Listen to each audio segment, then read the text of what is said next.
Muito bom, traduz aí, doutor, na área. Para agora, o tema do vídeo é uma pergunta que muitos pacientes e até profissionais de saúde fazem para mim. Por que ainda morre muita gente de infarto e AVC no Brasil? Por que ainda morre tantas pessoas? E aí, não sei se você sabe, já vou te passar esse dado aqui. Morrem junto AVC e infarto no Brasil, uma média ali por ano de entre 350 a 390 mil pessoas morrem. Infarto e AVC é o que mais mata no Brasil. Mas como que morre tanta gente? Entre 350 a 370 mil mortes por ano de infarto e AVC. Então, algumas perguntas lógicas aí pra gente tentar responder. Bom, se morre tanta gente, deve ser porque não tem tratamento. Deve ser porque não tem o remédio disponível. Deve ser porque muitas vezes o paciente não vai para o lugar correto. Deve ser porque atrasa o tratamento. E, em geral, muitos desses pontos estariam corretos aí. Mas, trazendo pro principal, vamos colocar o que está na nossa zona de ação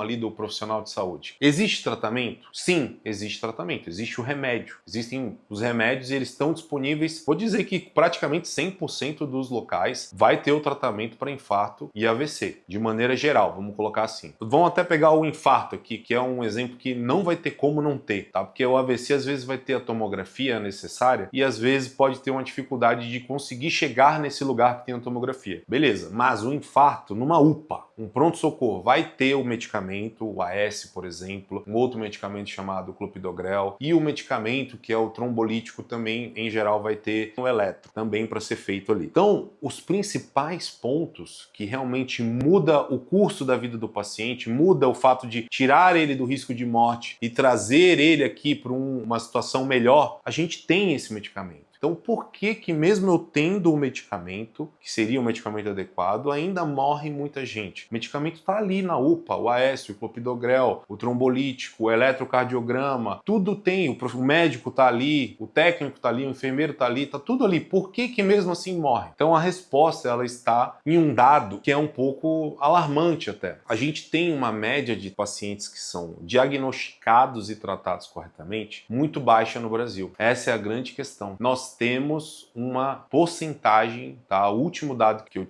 fui buscar e tive acesso, a gente faz capacitações disso daí também, é que a gente trata com um tratamento chamado trombolítico, tá? Que é um medicamento um dos medicamentos que são mais importantes para o infarto, por exemplo. Seria um medicamento que, se o paciente tem essa doença, ele deveria receber. Ou seja, 100% desses pacientes têm esse diagnóstico feito corretamente, deveriam receber. Mas a gente tem uma porcentagem muito menor do que os 100%. É uma média ali, isso varia de cidade para cidade, isso varia de estado para estado, sim, mas é uma média mais ou menos entre 20 a 30% desses pacientes recebem esse tratamento.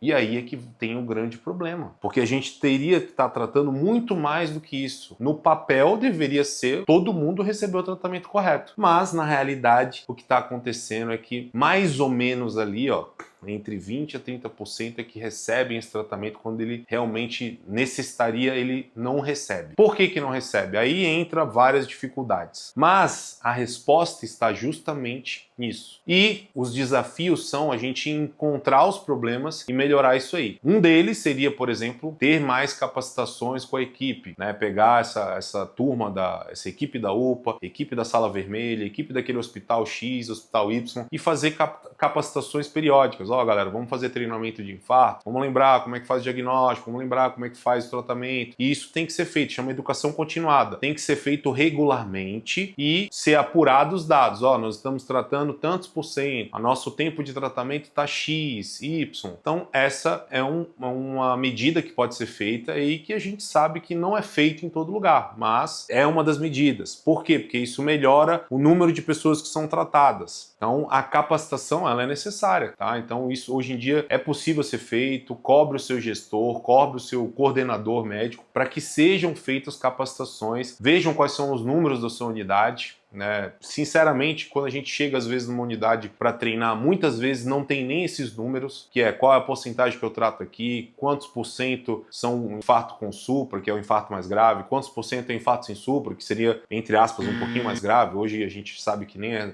tanto assim, os dois são bem graves também, mas difere um pouco do tratamento que eu vou colocar. Às vezes não tem esse número quando a gente chega lá para treinar, por exemplo, né? Um dos pontos seria a capacitação. Por quê? Porque o remédio, ele tá ali, ele pode ser utilizado, inclusive o ponto positivo aí pro Ministério da Saúde, ele até banca esse remédio. Se você trata com esse remédio, o Ministério, se você escreve tudo direitinho, lá tem procedimentos para fazer, você recebe um reembolso para você garantir que está tratando. Mas nem com esse incentivo, muitas vezes a gente tem o número de tratamento adequado. Então, um dos grandes pontos, fora outros, seria a parte da capacitação das equipes. Aí entra outros pontos, por exemplo, muitas vezes a pessoa não sabe que é sinal de infarto e ela chega atrasada, vai para o lugar errado, vai para uma UBS. Às vezes tem sim uma demora na transferência de hospitais, e isso pode causar um atraso e o paciente não é tratado. Pode ser um problema aí a questão do transporte, a questão do lugar que é errado, que aí entra o que aqui? A população muitas vezes não é conscientizada, não tem assim propagandas e muita coisa sobre quais são os sintomas de infarto e ele não vai para o lugar correto. Eu estou focando aqui no infarto, mas é a mesma coisa para o AVC. Ele não sabe o sintoma, ele não sabe para onde ir e às vezes ele vai para o lugar errado. Um lugar onde depois ele vai ter que ser transferido e essa transferência às vezes demora. São problemas que a gente tem aí no dia a dia do SUS. Mas se eu fosse escolher um, considerando que a gente tem ali numa UPA, por exemplo, o remédio necessário, tá ali os remedinhos. Por que não é feito? Muitas das vezes é por a questão de um treinamento. Precisa ser feito treinamentos de maneira